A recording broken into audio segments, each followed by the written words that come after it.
Gargoyles to me is ugliness made beautiful.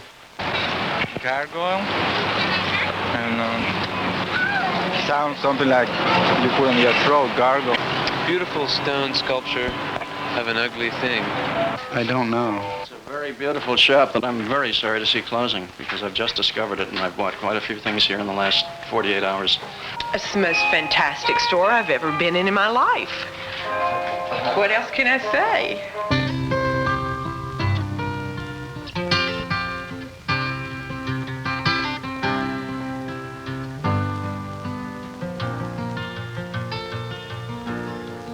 Just yesterday morning, they let me know you were gone. Suzanne, the plans they made put an end to you. I walked out this morning and I wrote down this song. I just can't remember who to send it to. I've seen Once upon a time, it was a long time ago. Oh, I was going to college. Sunny days that I thought would never end. Oh, wow, what a long time ago. Lonely When times I was 19, I ran away to Paris. 20. Came back and met Sharon. The first day of school that year, I saw her. And it turned out later that year, that same school year, I ended up getting married to her. And she was painting a lot. That was what, she was a painter. Anyway, I was doing a little sculpture. And I was casting stuff, but making molds. Cecil was making rubber molds. I'd never made any rubber molds. Cecil did that. But I was working with lead and with plaster. And one day, somehow I was in some old house that was being taken down. And they had a lot of good stuff they were getting rid of. And the lady said that we could have a desk. And it had a bunch of gargoyles on it. You could put your hands inside the handles, and they were lions' mouths, and you'd pull up into the... It was far out. Those are the little ones. Right, there's There's one, right? yeah, see that lion up there? Yeah. And see that gargoyle man? Yeah. That low man's head? Yeah. Those were both on that desk. I got like 4 of each of those. And way up high on top of that column is like a whole plaque. And on that plaque, you can put your hand in its mouth. Was it like a drawer? Yeah, that was a drawer handle. And the lion's mouth were drawer pulls too. Oh, I see. You used to go through the condemned houses, break in. One time I broke in to a house. What? You were beatnik. Yeah, is that what we were? Yeah. It was kind of late for beatniks a little bit. Sharon had been a beatnik. No. And had lived in a commune called Nick Beat. So in the phone book, it came out Beat Nick. Anyway, I'd say, oh, look at these groovy things that I just got. And people would really like them. And somehow I decided I should try and see if I could cast one. And so the first thing I did was that little lion. And I made a mold for it. And I made castings, and I used to have to hold the rubber mold in my hand till the plaster was balanced and hard, because I didn't know you made mother mold to hold it. And it would be all distorted, because a lot of times I couldn't hold him straight, and so his face would be like that, turned and twisted. And it was very funny. At one point, I went to a paint store, and he sold me paint that they weren't making anymore, and he wanted to get rid of it instead of selling me the kind that I asked for. And so I learned out about penetrating oil stain, which really is the secret of all the wood finishes in this stuff. And it soaked in. It was like an oil that soaked into the finish. And it ended up that my finishes were so good that you couldn't tell them. I put down a bunch of the gargoyles, the heads, and say, which is the real one to people. That's how broad I was. And people couldn't tell. And I thought that was far out. And then Sharon's mother saw them and said, they're far out, and she'll try and sell them. And my first order was like for $150. And at that time, I was getting $43 a week on unemployment. I thought that would be a neat way to make money. So I filled that order. Then I used to go around selling to other places. And it was what a capitalistic head I had. I used to plan, I was coming to New York, I was going to do it here. I had to figure out how long it would take me, how many I could cast a day. And I prorated it for the year, and I was earning like $60,000 a year making gargoyles, selling them like on 8th Street. Really, I'd be rich, you know, making gargoyles. It was so hard in New York, so poor, really poorest I ever was, and had responsibilities too. I sold my first order to Bloomingdale's, and it was for $93. And I was so exciting to sell an order in this city. And then I sold one to Noto, and I was on my way. And I worked down in the basement below an apartment we had. Remember that? But it was free, and it was like a place to work, and it was like I was really lucky that I've always had a place to work in this city all the time I've been here. And after I went into Detroit after I started doing things for Bloomingdale's, like custom stuff for them. But I came into Detroit with all those things and got $3,000 worth of orders in 2 days. Yeah. Flipped me out. I bought this store with, and I got all that $3,000. Took us 3 months to open. We were all those brick walls. We were trying to get all the whiting off, and we'd scrape a little bit every day. And we put up these walls here when they were white stucco, and that took a long time, and that was a lot of work, but they really looked good.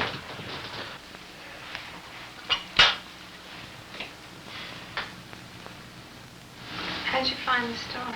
Oh, found it through an ad in the Villager. And it was like, seemed just right. The rent was so low. The rent when we started was $110, including utilities. And that was really cheap.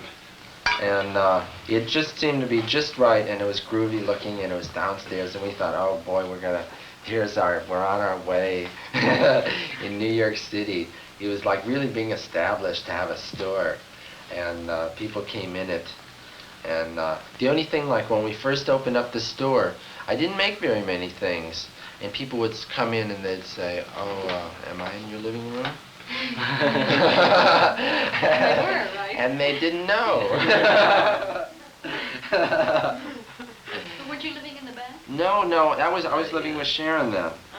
And it wasn't until Sharon and I split up. We went through a lot of heavy shit, a lot of bad shit. One of the things I did is I ended up getting a job at Chase Manhattan Bank. And I worked there for 1 year and 3 months.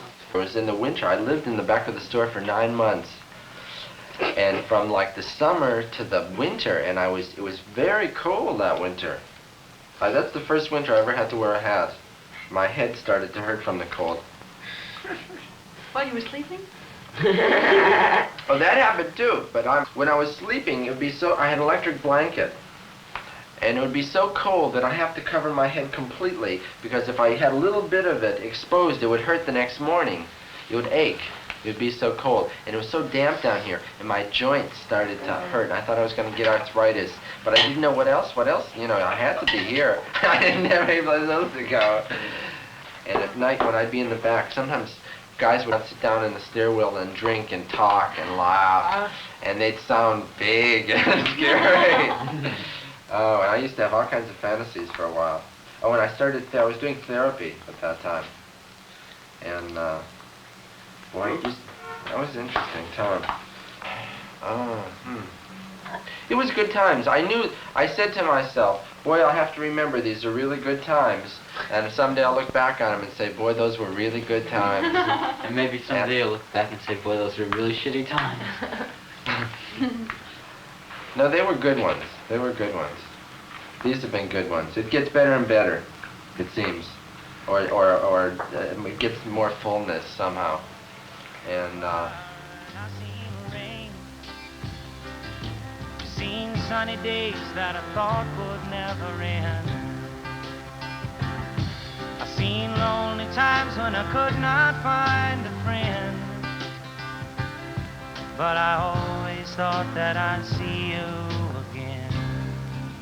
somehow by the time I'd been at Chase Manhattan Bank for 15 months, I had saved a little bit of money. The store had money. It was after Christmas. This was in February. And I decided that it was time to try and do the store again. And that's why I met Jane. Wow. What a different person we were. I remember when I first saw Jane, she was sitting down here in a big cowboy hat, and I thought, wow.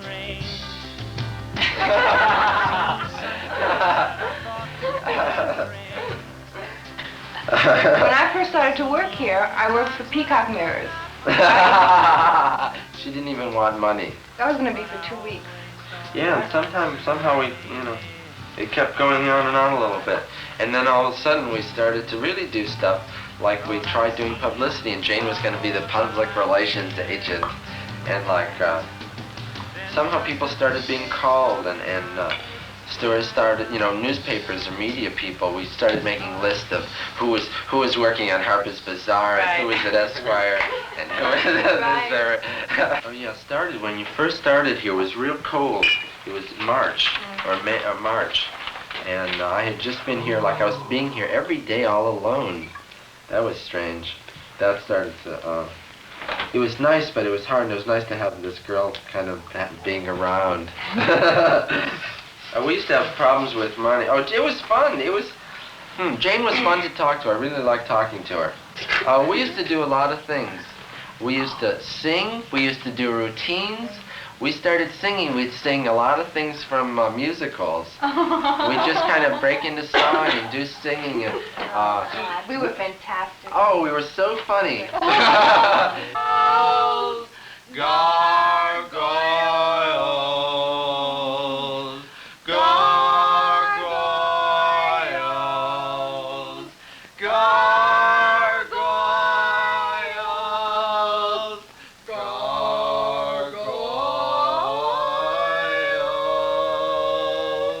gargoyles, gargoyles, gargoyles,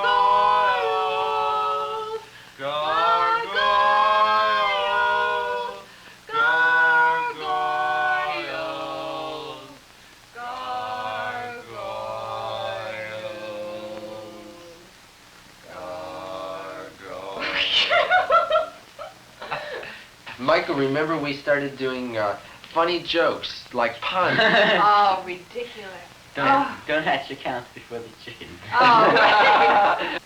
And we were having fun doing that. We were really playing, and there was a lot of nice.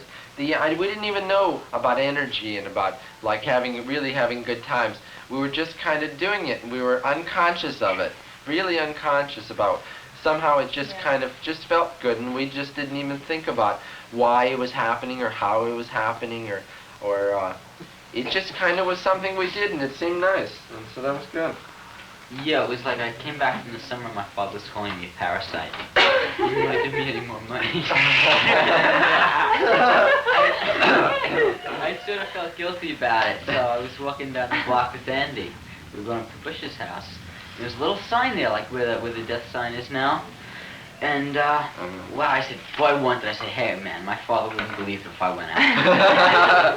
Dad, I got a job, I'm making some sort of money.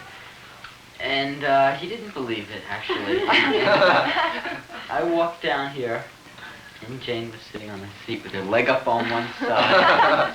And just sprawled there, and I walked in, I saw the sign outside, and I was wondering about it.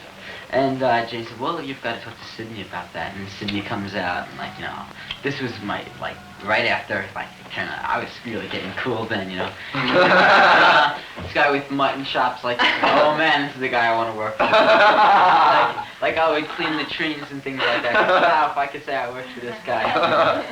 And then, I worked. I didn't have to stain anymore.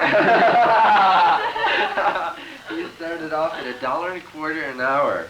And like Jane and I said, far out, we've got this kid comes in after school, he runs around, we don't have to run around anymore. He goes to the post office and the hardware store. We only have to pay him $1.25, and think how much more valuable we are here. Those type of flunky jobs. Well, like when it took a long time before I got a flunky. Right. Oh yeah, but it was like we had a little family. All of a sudden we had a family. There was me and Jane and Michael. Michael was only here part of the time, but he was a regular. When he was sick, we felt it. Oh, he didn't come in today. Oh, we've got to do it.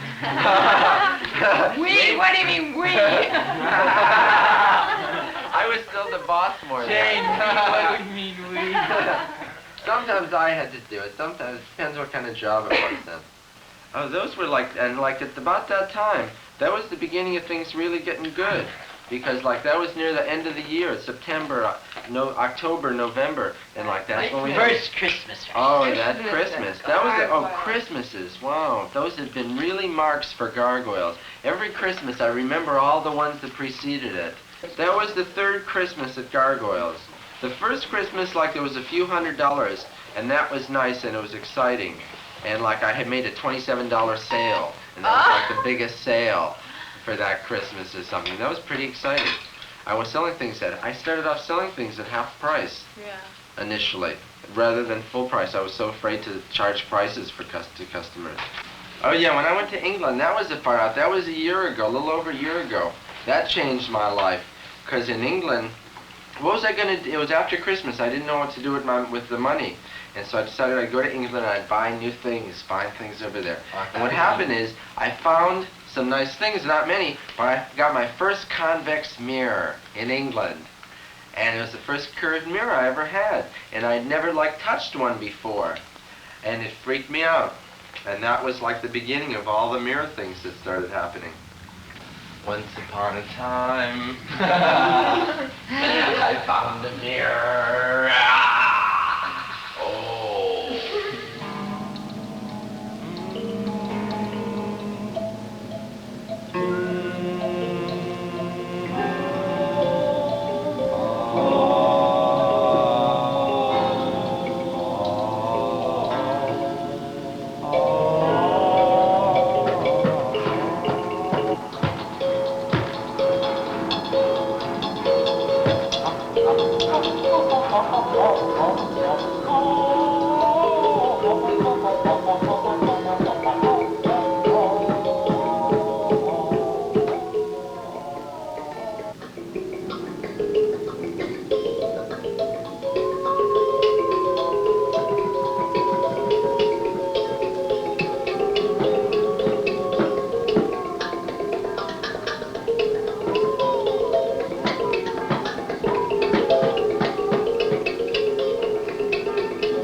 That Christmas that we were all here, that was the milestone. We got to that point, and from then on it was easy rolling.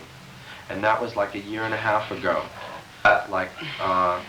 We got to that point, and there was money around, and like initially, after Christmas, I had some money, but we weren't making enough money to pay our wages. A lot of times, Jane and I didn't have money to pay each other ourselves.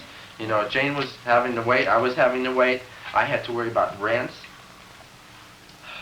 Anyway, like after the first year, there was always money. Sometimes things were tight near the summer, but we were always in pretty good shape. And then the end of last year was good. We rolled along, and Roger, we had Andy too. When did Andy come? About April. April or May before that summer. Oh, was he working the first?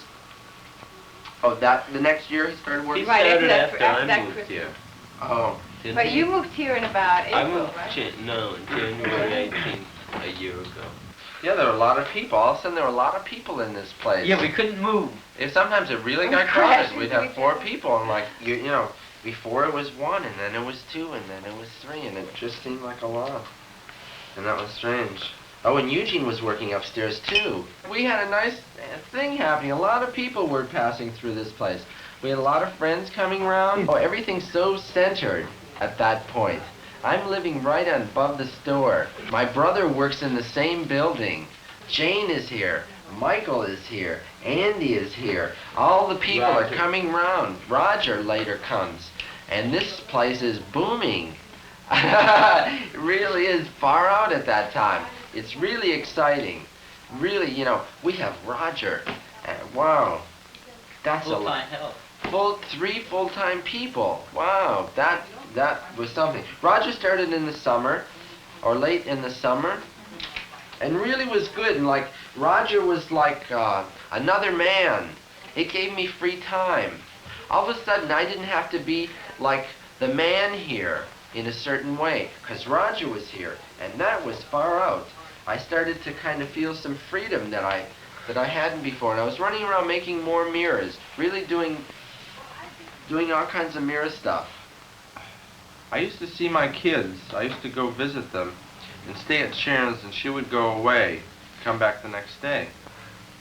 And then I would leave, and I would take it, you know, and then I didn't have a place to take them. So I would stay there, and she would come back the next day, however we were doing it. Sometimes she'd be gone overnight, and or maybe like overnight and the next day. And then I got the place on 20th Street and used to take the kids there sometimes to sleep at my house, but it was like a whole new thing. That was kind of strange to do that. Oh. But then on 10th Street I had 2 beds, and they started coming over regularly and sleeping in the other bed, and it was kind of nice, and I felt like I was having a family again. And that was kind of far out that I could have friends around and have my kids there, and that was kind of like having family, and it was kind of nice. It was like the beginning. And then moving in upstairs, like they had their own room, and like they came over and they'd stay 2 or 3 days. And the kids started being there. Jane became Julian's godmother, and that was nice. That was like more family time. When they started working at the store? Oh yeah, when they were coming over to my place here to stay for the weekend, during Saturday they'd be in the store. They'd be in the back and be playing with everybody, and like they had a nice relationship with the people here. The people here were, you know, it was good. The kids, it felt like family for the kids to be here. Like that, you know, they'd talk about the people like Jane or Roger or Michael, you know, and they were never like shy or the, you know, they always like. You're right, like Julian came in the first and said, "Hi!" And it was a nice thing. I'll tell you what was really nice. A lot of times I would flash as to how it was in my father's store.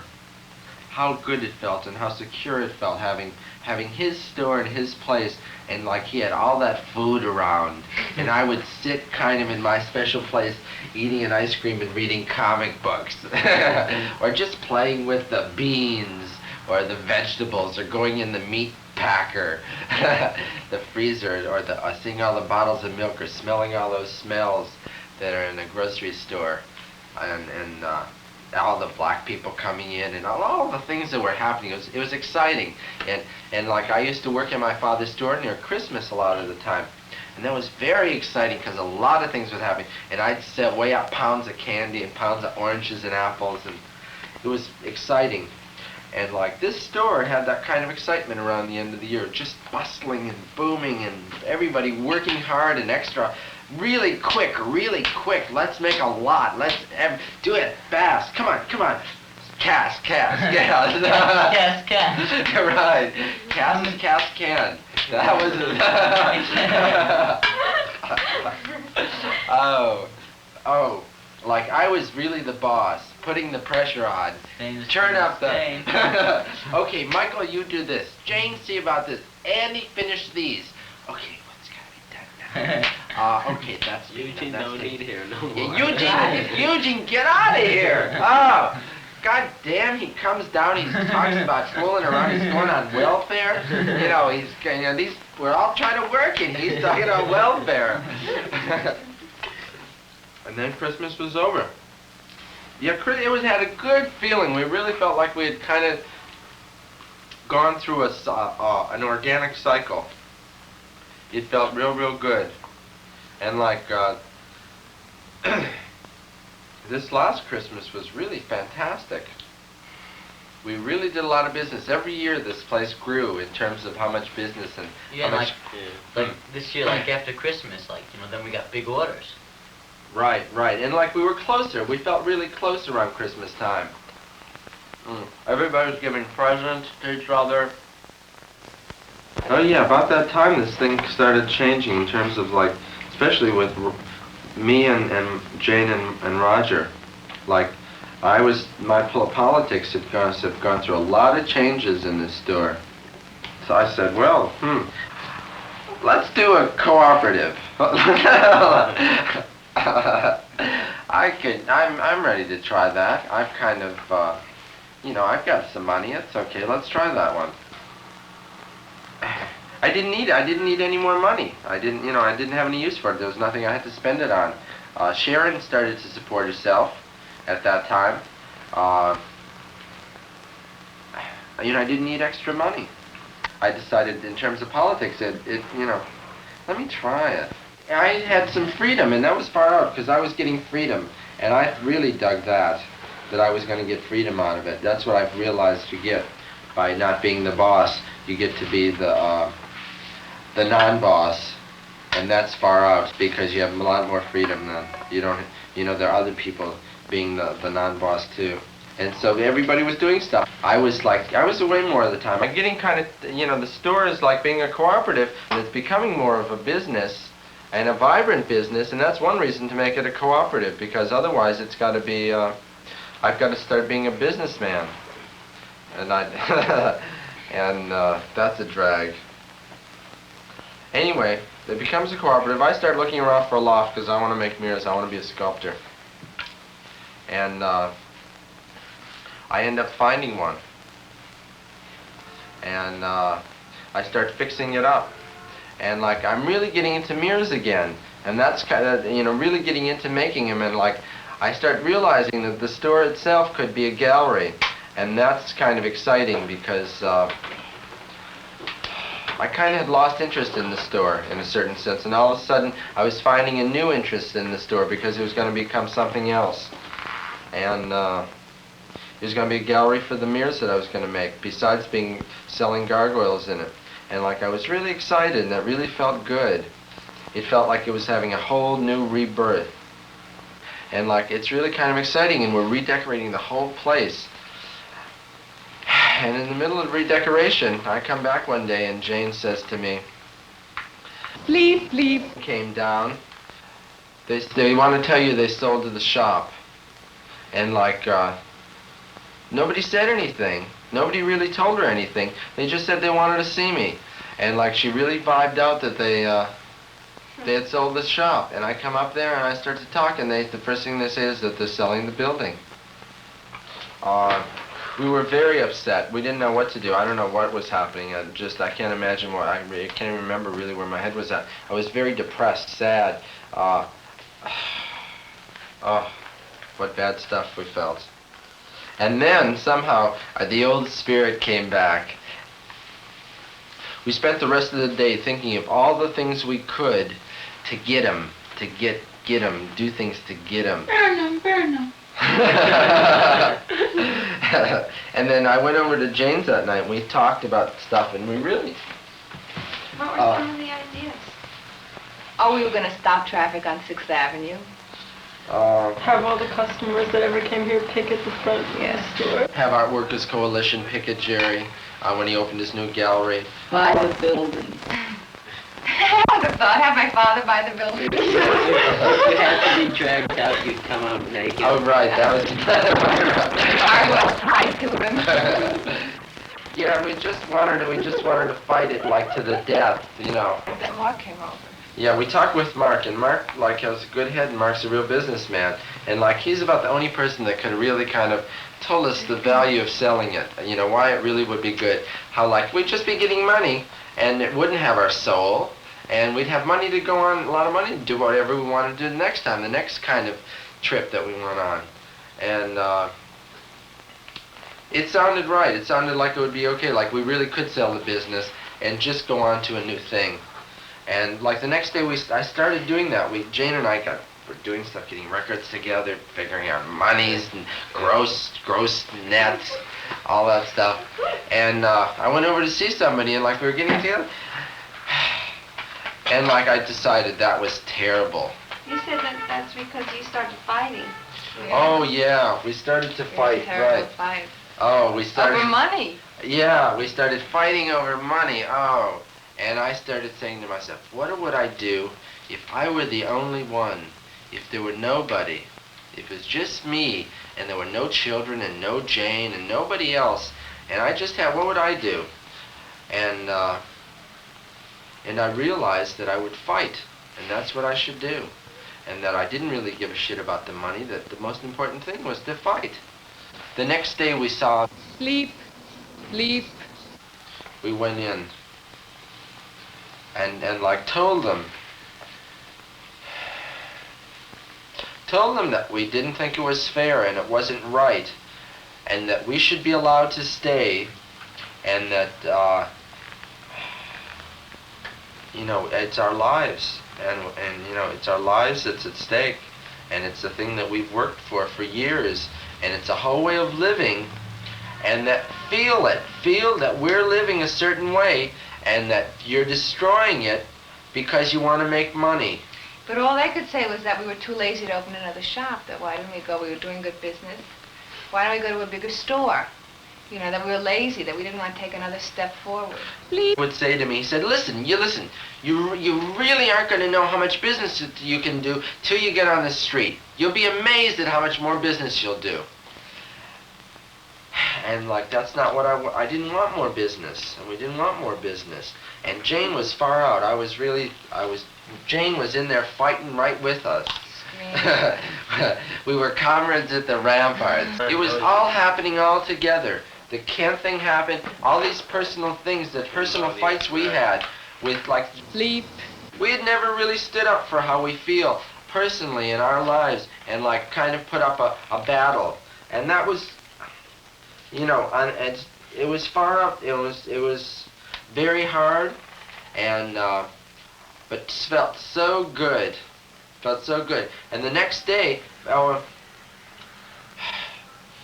the end of that night, after arguing with them for about an hour, I slept a little bit and went over to Jane's, and she made we had Japanese food that day. And I don't know, we kind of after we had argued with Leap. and Leap. later on, Leap. came down and started to argue with us, and said that he said, you know, your lease is with me, and you have to get out because I want to put a wood shop down here. I'm going to repair furniture, and get out. If you're going to hurt me, I'm going to hurt you so bad. And he was like a person we had never seen before. Leap. That we had never seen, because he wasn't like our old grandfather, you know, being nicey, Jewish nicey. And like he was really mad at us because like we were standing up and we were like saying what we wanted, and he became who he really was, and he was only interested in the money. He wanted to get his money and get out, and nothing was going to stop him. Anyway, at the end of that, after that night, I kind of didn't feel like I wanted to take on those people in a personal grudge fight on the streets. It just didn't feel good to me. And like, what I realized what would be nice is a funeral. To have a big funeral and go out in style. You know, go out with a lot of excitement and a lot of feeling. It's me!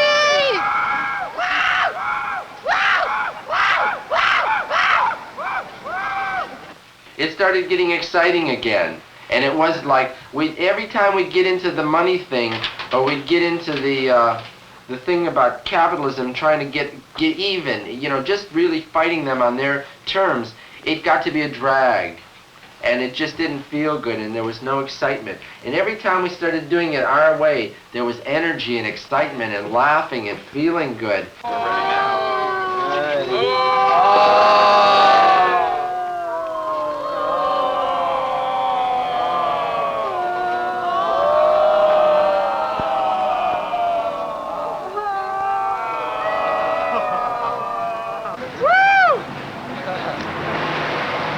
Well, this is the way we all knew it would end.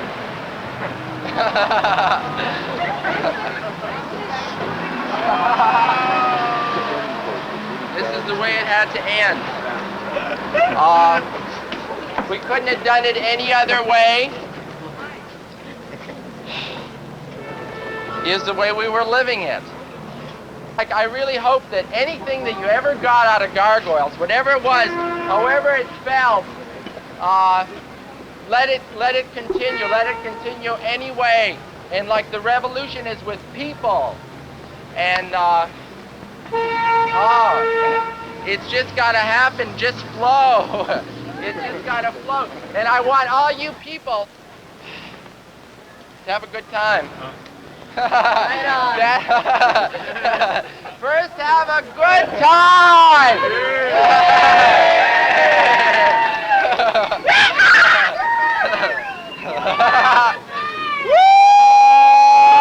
Have a good time! Because if you don't have a good time, it's the only time you're going to have anyway. I'm really sad that it's ending, but it's not really ending, but it's ending. And I'm sad that like Gargoyles is going to end, and I'm not going to have like the same kind of communication. Like that place was open for a lot of us, for people to just come downstairs. And it was a place to be touched on the street of New York. And it was special for us. It was a place to hang out.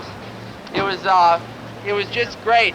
We made stuff, we were making money there, far out.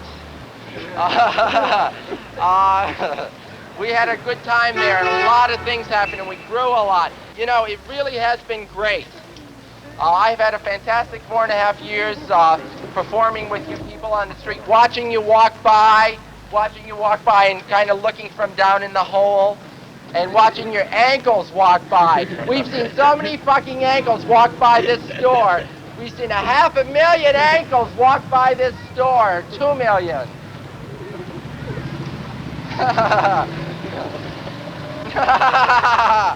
Oh, we've had a lot of good laughs. We've got fucked a lot. We've had a lot of good sex. It's been far out.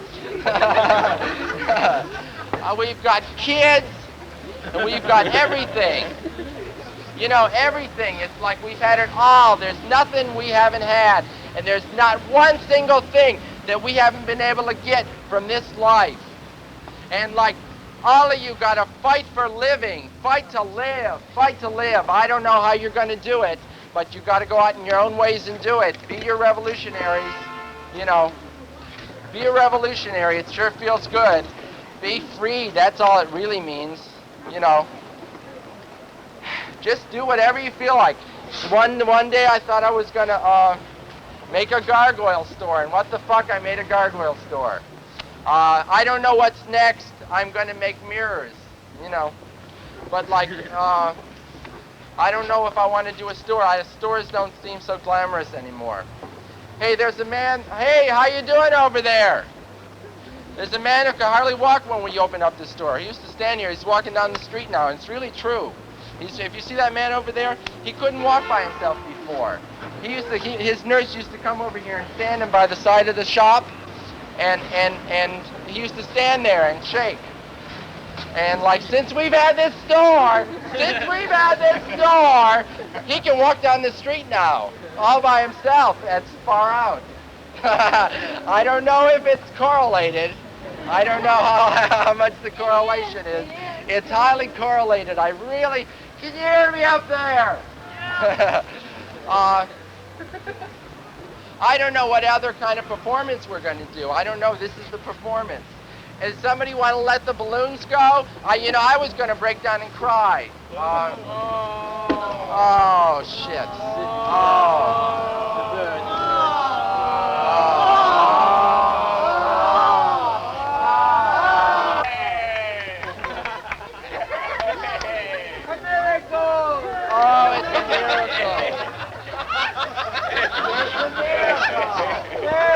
It's a miracle.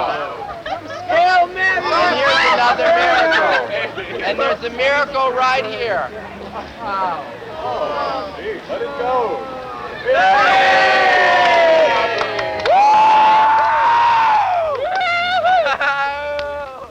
My third. There goes the bird. It's a miracle. Oh, let me get this bill. I tell you what, it's all the politics is all the politics, and you know what it is. And you people been leaving either dull, dreary lives all your goddamn life, or you're doing something. You're having a good time. What? Politics are politics, and politics are politics, and politics are politics. I don't feel like politicking right now. I'm dying, and let me die, and let me be reborn, and then I'll politic another day. What? It's my whole being today, living and dying, right? It's my whole being today, living and dying, and every goddamn day, it's been my whole being, living and dying. You're right, yeah. I'm shaping up, and I'm waiting for the rest of you to shape up. Yeah, everybody shape up, everybody have a fucking good time. Hey, it's politics time. You know what the fuck we're getting killed for? We're getting killed for money. That's the only reason we're getting killed. We're getting killed for money. Somebody wants to make a lot of money. The wants to make a lot of money. That's his trip, and that's the whole fucking society's trip, making a lot of money. And like, hey Sidney, put what? on We were making money. Sure, we were making money. I'm not saying we weren't. That was part. You know, you got to make money too, but you don't have to do it on people's heads. Yeah, I tell you what's happening. You know, we're gonna have a party. And anybody who wants to come in can join us in a... What? What do they have to bring? Themselves. That's all you need to bring. What? Whatever you want to make it. It's the same every goddamn day. We've been out here for 4.5 years. Whatever it is, come on and make it. You know, it's down there. Well, you missed it, man. You missed it. You weren't over here. Fuck you. A lot of people didn't miss it. A lot of people were here and saw it. So fuck you, and don't yell at me anymore today. You know, I know what the fuck politics is and all the shit, but you know, don't yell at me anymore. I'm tired of being yelled at. Right. What? Hey man, don't tell me what I am. Let me tell. You tell what you are. She's telling. She's showing us, all right. She said what she had to say. Anyway, there's gonna be a party in the backyard for anybody who wants to party in the backyard, and you can live and die any way you want and have a good time at it, because I've been having a good time, and I intend to go on living and dying that same way. Give me the fucking cross.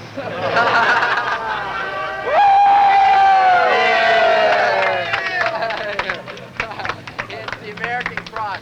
And every one of you has got to bear it out there. You all have to bear it. And put up a real flag, baby. Put up a real flag. Do your thing. Okay. Do it the right way. She's on her own trip. We're on ours. Right, it's our lives too. And everybody knows it. What? Hey man, fuck off! You know, I don't want to deal with you. I'm tired of you today. Come and love me. Come and love me. I'll love you right on this. Oh. Man, I have to do it in my way. Right, we're getting it together. We're getting it together. Right, there's a lot of ways to do it. You got to feel it in a lot of ways. You'll open up your store tomorrow. No, I'm not going to open up a fucking store. Revolution. I'm going to devote it's a fucking revolution to changing things around here. I'm tired of the way it was, and I want it better, and I'm going to work to make things different in this city, because, you know, look at all the fucking people all up and down. Come here, get up here. First of all, forget this. Forget it. You can't forget Take the American flag and fly it high. It's a funeral. This guy lost his store. You know why he lost his store? You want to talk about small stores and leases? You want to go into law?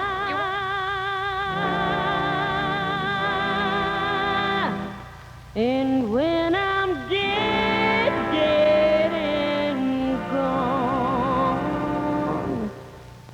be one child born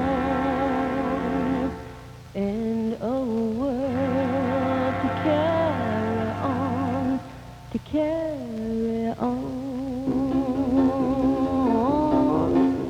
I'm not scared of dying, and I don't really care if it's peace you find him dying. Well, then let the time be near. If it's peace you find him dying, when dying time is here, just bundle up my coffin, 'cause it's cold way down there. I hear that it's cold way down there, yeah, crazy cold way down there. And when I die and when I'm gone, there'll be one child born and a world to carry on, to carry on. My troubles are many, they're as deep as a well. I can swear there ain't no heaven, but I pray there ain't no hell. Swear there ain't no heaven, I pray there ain't no hell. But I'll never know about my dying will tell it on my dying will tell ya. Oh, my dying will tell ya. No, Hardy! No, Hardy! No, you're think yourself! Be yourself! And don't let these people do it to you. Give me my freedom for as long as I want to be led? Forget it. Lead yourself. All I have to live is to have no chains on me. That's right. Go ahead, go hide. There they go. There they are. They're hiding. Let's go over with Jane. If you'll come down with us to the party, I'll let a bird go. You have nothing. You have nothing, baby. You got nothing to offer me.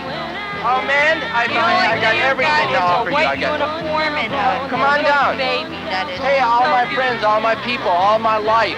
You know, come on all with your me. people, all your life, you better shape up your life. Oh man, okay, here's my life. Come on, life. Somebody give her the price. Woo!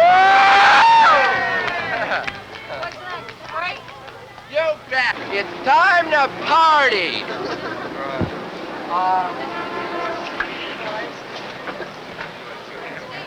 Come on down. There's a big backyard. There's a lot of food. There's a lot of food. Take people back there.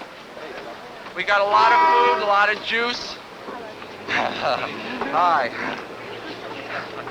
Woo!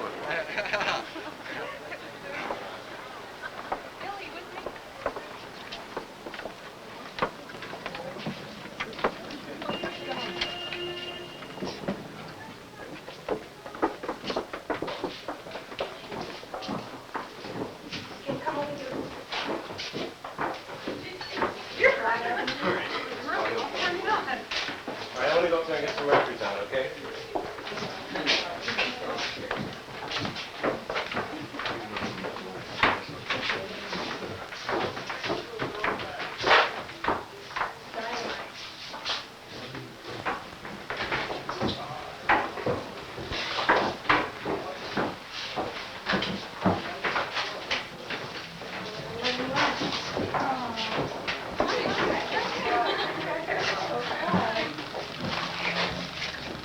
Are you shooting? You're shooting this very moment? Yeah.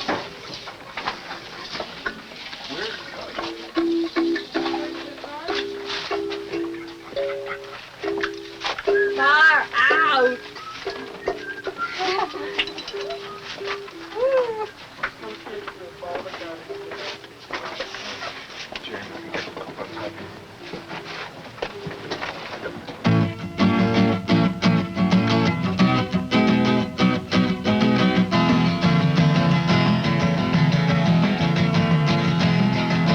They paved paradise, put up a parking lot with a pink hotel, a boutique, and a swinging hot spot. Don't it always seem to go that you don't know what you've got till it's gone? They paved paradise, put up a parking lot.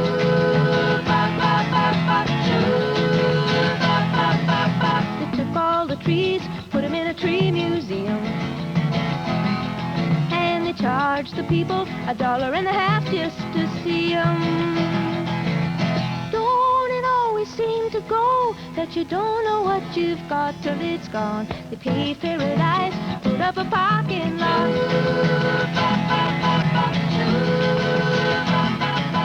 You cops are cool. The cops love us. The cops have been in Gargoyles.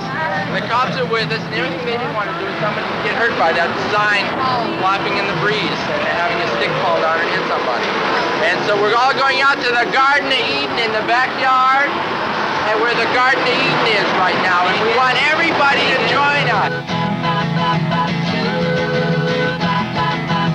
Late last night, I heard the screen door slam, and a big yellow taxi took away my old man. Don't it always seem to go that you don't know what you've got till it's gone? They paved paradise, put up a parking lot. I said, don't it always seem to go that you don't know what you've got till it's gone? They paved paradise, put up a parking lot. They paved paradise, put up a parking lot. They paved paradise, put up a parking lot. Yeah, we've had a goddamn good time, and fuck everybody.